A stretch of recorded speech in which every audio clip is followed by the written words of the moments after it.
Vice-primeiro-ministro promete aceitar ossa onde resolve bater ut by inang isin rua sira, be stock out quase tinang ida ona e centro Saudi Comoro.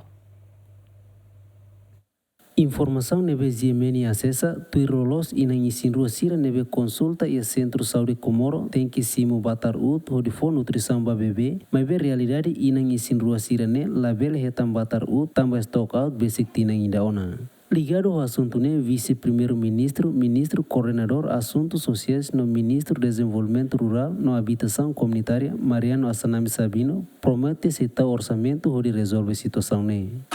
Saúde precisa tal, o Ministério precisa tal, OSAM e concentra aí, né? Agora, basic na CRO está se discutindo. Antes, Batarut oferece o World Food Program, onde ajuda bebê e inang kanota atau hetang nutrição dia, mas be ia fulang hira kliuba, programa ne entrega faliba governo. Foi noi falicatak antes nemos governo lihusi vice-primeiro-ministro no ministro coordenador assuntos sociais Mariano Assanami Sabino assina acordo União Europeia para implementação programa nutrição no inclusão social. Programa FONE financia husi União Europeia com montante euro milhão sanol resin rua, basic dólar americano milhão sanol resin ha, prevê atu beneficia diretamente ema basic crium atus rua e a município Walo, Aileu, Ainaru, Covalima, Dili, Ermera, Lauten, Liksa, no Vikeke. O apoio do Programa Alimentar Mundial no Unicef e a linha execução, iniciativa ne focaliva inang isin rua no inang fosusu labarexira, tinan lima maikrai, labarexira ho idade escolar, ho objetivo atuadia acesso a yang nutritivo, cuidado saúde, ho qualidade no serviço para proteção social neve eficaz. Adérito Simenes, bem-vinda Simenes, GMN.